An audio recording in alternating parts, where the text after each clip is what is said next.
Léo, je dois t'avouer un truc un peu embarrassant. Vas-y, je t'écoute.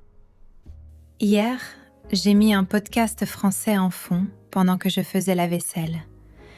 Et à un moment, je me suis rendu compte que ça faisait genre 40 minutes et que je n'avais pas vraiment essayé d'écouter. Pas une seule fois. Et alors, tu te sens coupable ? Un peu, oui. Je me suis dit, est-ce que je viens de perdre 40 minutes à écouter dans le vide ? Et pourtant, je suis prêt à parier que quelque chose est resté. Pas tout, mais des petits bouts, sans que tu t'en rendes compte. C'est exactement ça. Il y a une phrase que quelqu'un a dite, « J'ai la flemme », et elle m'est restée en tête toute la soirée. Je me suis surprise à la penser en faisant les courses. Tu te souviens du sujet du podcast, au moins ? Vaguement, je crois qu'ils parlaient de leur pire expérience au camping. Mais honnêtement, l'histoire elle-même, je ne l'ai pas suivie à 100%. Et ce n'est pas grave du tout. Le but n'était jamais de tout suivre parfaitement. Ça me rassure en fait de l'entendre dire par un professeur. Même les profs laissent tourner des podcasts sans tout suivre, tu sais. C'est marrant cette différence. Quand j'écoute un vrai exercice d'écoute, genre pour un cours, mon corps se raidit immédiatement. Oui, c'est presque physique. Attention, il faut se concentrer maintenant. Alors qu'un podcast, c'est juste une présence. C'est peut-être ça, la vraie différence. Un cours, c'est toujours un petit peu un examen déguisé. Même sans notes, ton cerveau sait qu'il va devoir répondre à des questions après. Alors qu'un podcast ne te demande jamais rien. Personne ne t'attend à la fin avec un quiz. Et honnêtement, moi aussi, je garde toujours un podcast ou une émission allumée quand je cuisine. Pas parce que j'écoute vraiment à fond, mais parce que je n'aime plus le silence complet dans l'appartement. C'est très français ça, non ? Avoir toujours une radio allumée quelque part ? Complètement. Même mes grands-parents, la radio tournait dans la cuisine toute la journée, que quelqu'un écoute vraiment ou pas. Tu te souviens d'une émission en particulier, de quand tu étais petit ? Oui, en fait.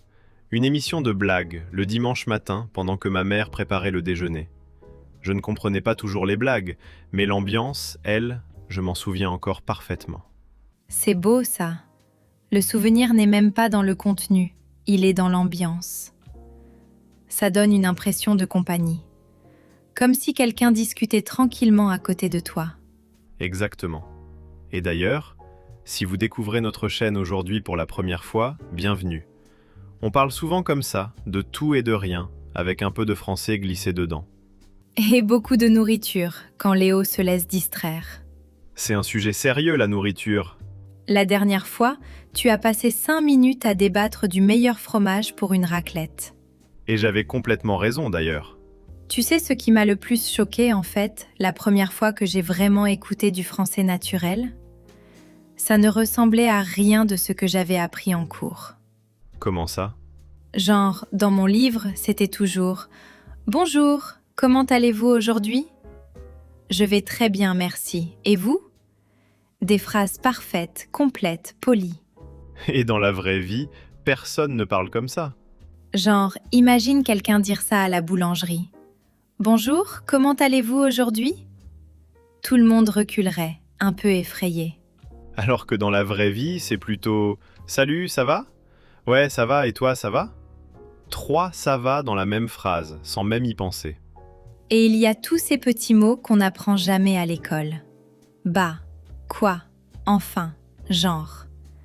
Des mots qui ne veulent presque rien dire tout seuls. Mais qui portent énormément d'émotions. Une hésitation, un silence, une phrase qui part dans une autre direction en plein milieu. C'est ça le vrai rythme du français, et aucun manuel ne l'enseigne vraiment.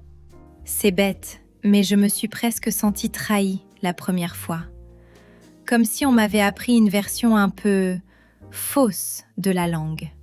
Pas fausse, juste nettoyée. Trop prosecuted pour être vrai. Tu peux me donner un exemple ? Comme la vraie version d'une phrase de manuel ? D'accord. Le manuel dit « Je ne sais pas où se trouve la boulangerie. Pourriez-vous m'indiquer le chemin ?» Très poli. Dans la vraie vie, ça donne plutôt Pardon, la boulangerie, c'est par où déjà? Beaucoup plus court et beaucoup plus humain avec le petit E au début. Exactement. Ce petit E, ce n'est pas une erreur, c'est juste la vraie texture de la langue parlée. Donc si j'entends E partout dans un podcast, je ne dois pas paniquer en pensant que je ne comprends pas? Absolument pas. C'est juste un français qui réfléchit à voix haute, comme tout le monde le fait dans toutes les langues. Tu sais ce qui m'aide le plus en fait? Ce n'est même pas de comprendre chaque mot, c'est de reconnaître une voix. Comment ça? Il y a un podcast que j'écoute depuis des mois, et maintenant, dès que l'hôte commence à parler, même avant que mon cerveau soit complètement réveillé, je sais que c'est lui. Juste au ton. C'est étrange, non? On ne connaît pas vraiment ces gens. Mais après des mois à les écouter, ça donne presque l'impression d'être des amis. Exactement. Et je crois que c'est là que la vraie compréhension arrive en fait. Pas d'un coup, comme un déclic magique, plutôt petit à petit, sans qu'on remarque vraiment le moment où ça change. Un jour, tu te rends juste compte que tu ne traduisais plus dans ta tête. La phrase est arrivée et tu l'as juste comprise, directement. C'est un sentiment bizarre la première fois, presque un peu déstabilisant. Ça m'est arrivé une fois avec l'anglais en fait. Une expression est sortie toute seule et j'ai mis genre 3 secondes à réaliser que je venais de parler sans réfléchir du tout. Ce moment-là, c'est presque magique. On ne le voit jamais venir. Je crois que c'est ça, le vrai pouvoir d'un podcast. Ce n'est pas un outil de productivité, c'est de la compagnie.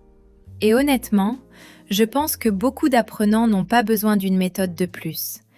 Ils ont juste besoin que le français arrête de ressembler à une corvée. Que ça redevienne quelque chose d'humain, avec de l'humour, des silences, des petites imperfections. Je pense que c'est pour ça que les gens abandonnent parfois. Pas parce qu'ils ne sont pas assez intelligents, mais parce qu'ils sont juste fatigués de traiter le français comme un projet permanent. Et un podcast, ça ne demande rien, ça ne juge pas, ça reste juste là, tranquillement, en attendant que tu sois prêt à écouter un peu plus. Et si vous nous écoutez en ce moment, en faisant la vaisselle, ou en conduisant, ou juste allongé sans vraiment essayer, eh bien, félicitations. Vous venez de prouver exactement ce dont on parlait. Littéralement l'exemple parfait en direct. Alors, dites-nous dans les commentaires, est-ce qu'il y a un podcast, une chaîne ou même la nôtre que vous gardez toujours en fond sonore? Pas besoin que ce soit éducatif d'ailleurs. Parfois, les meilleurs moments, c'est juste deux personnes qui discutent de rien de particulier. Merci d'être là, sincèrement. Que vous écoutiez à fond ou juste en passant. Et si vous faites la vaisselle en ce moment, ne vous arrêtez pas pour nous à cause de ça. On se retrouve la semaine prochaine. Prenez soin de vous. Salut tout le monde!